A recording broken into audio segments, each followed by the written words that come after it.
Alors ça fait une transition parfaite parce que vous avez parlé de croissance bleue, de croissance verte et de donner du sens. La dernière heure qui vient va être beaucoup consacrée à ces sujets. On va reparler du VELIC un peu plus tard, des enjeux de recyclabilité et maintenant de décarbonation. La décarbonation totale est-elle possible? Je vous pose la question, vous avez 4 heures pour y répondre. Là, on va avoir 30 minutes pour y répondre. Ça va être un petit peu plus compliqué. On va voir à travers des exemples concrets, pratiques, comment réduire le taux d'émissions de carbone par kilowattheure produit d'éolien en mer, parler des types de navires aussi, de leur système de propulsion ou d'autres solutions comme la capture, la séquestration de carbone. Donc j'invite pour en parler à me rejoindre sur scène Yara Chaktoura, Vanessa Godefroy qu'on retrouve, Gaël Caillot et Boré Jacobsen. Je vous en prie. Gaël Caillot, merci beaucoup, Managing Director Renewables chez Louis Dreyfus Armateur. Donc là, on est sur les navires. Qu'est-ce qu'on peut mettre en place aussi comme solution au niveau des navires et évidemment, parce qu'on en parlait aussi, des carburants nettement moins polluants. Oui, très bien. Bonjour à toutes et à tous. Donc effectivement, je me retrouve au cœur du sujet et je vais essayer de m'en échapper à la fin de mon propos. Louis Dreyfus Armateur est donc très présent au niveau des services de développement éolien avec des navires de service CTV et SOV, mais nous sommes un armateur, donc on a aussi une global picture autour de comment on bouge un bateau d'un point A à un point B en émettant le moins de CO2 possible. Donc sans répondre à la question qui était un petit peu la fin de la table ronde, est-ce que la décarbonation est totale? La réponse est oui. Je crois qu'on y arrive. Mais mon propos va être surtout de dire quand ou à quelle échéance. Et on sait qu'aujourd'hui c'est surtout le temps qui compte. Parce que la bonne nouvelle dans cet exercice, c'est que la technologie existe, des exemples ont été présentés, et je vais en citer d'autres. Pour nous, armateurs, la technologie existe. Comment avoir des propulseurs qui fonctionnent avec de l'énergie propre, c'est absolument possible. Donc notre rôle, nous, c'est de les développer, d'industrialiser ces process technologiques qui existent pour ensuite les mettre sur le marché. Donc ça dépend ensuite si on parle de décarbonation complète, donc zéro carbone, ou de carbone neutral. Il y a aussi une notion qui est importante, qui arrive dans cet équilibre. Carbone neutral, avec du méthanol, on peut y arriver, donc de l'e-méthanol, en l'utilisant comme carburant. Je vais émettre du CO2, mais ce CO2 qui aura été capturé par ailleurs, voilà, combiné avec de l'hydrogène vert, la chaîne est recombinée, mais après c'est relativement facile à mettre en œuvre au niveau technologique. C'est plus compliqué dans toute la supply chain qui va derrière, mais c'est du carbone neutral. Ensuite, on a des solutions hydrogène ou ammoniac, par exemple, pour lesquelles la technologie est mature, mais qui va présenter d'autres challenges.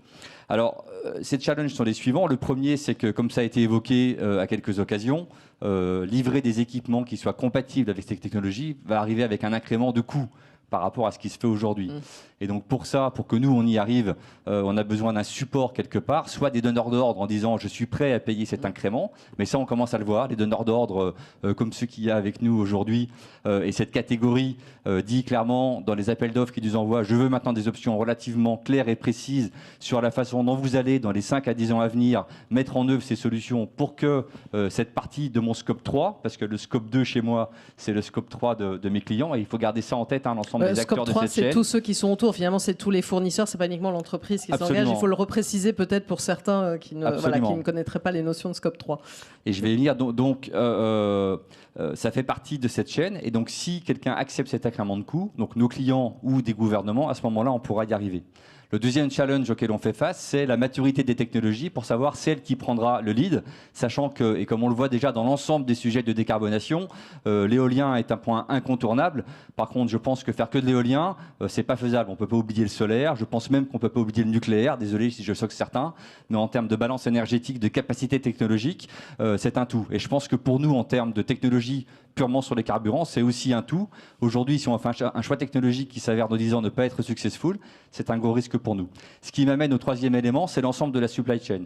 Si on développe un navire avec une de ces technologies, que ce soit de l'ammoniac, du méthanol, de l'hydrogène sous diverses formes, qui peut être gazeuse ou liquide, et si derrière la supply chain ne suit pas, eh ben ça sert à rien. Et donc j'en reviens au mon scope 2 qui est d'être zéro émission pour mes clients dont je suis le scope 3, j'ai besoin de travailler sur mon scope 3, c'est-à-dire mes fournisseurs qui vont m'amener un produit qui soit complètement compatible. Alors, ce qui va se passer dans les prochaines années, nous, on va commencer à présenter des solutions en termes de design qui sont basées sur soit de l'hydrogène, soit du méthanol, soit de l'ammoniac. Par contre, ça peut être alors, il y a des différents modèles, ça peut être des navettes rapides ou des navires plus gros, c'est ça? Parce que vous avez tout type d'offres. Absolument. Donc, déjà, sur tous les navires, les solutions ne sont pas forcément les mêmes. J'ai j'ai pas cité l'électricité, mais l'électricité est également un sujet sur la table. Dans tous les cas, il faut qu'on puisse aller quelque part avec le navire et refueler. Donc l'électricité, il faut qu'il y ait des charges qui soient correspondantes. On est capable de développer aujourd'hui les coques et les foils qui permettront de faire des rotations. Mais en électrique, on ne va pas avoir non plus de grande autonomie. Ça va être assez rapidement limité. Donc on va passer sur des gaz ou des liquides qu'on peut stocker. Il faut qu'on arrive à approvisionner.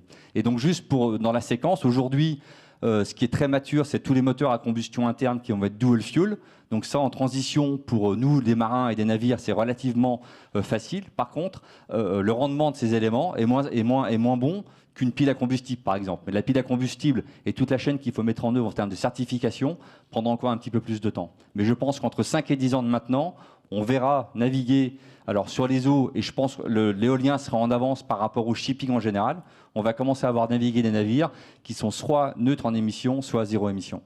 Je rebondis sur l'aspect géographique. Donc on est conscient de cet aspect-là parce qu'au-delà des navires de service qui effectivement sont captifs sur un champ pendant 5 ans, 10 ans ou plus, nous avons chez Louis Dreyfus des navires qui parcourent le monde.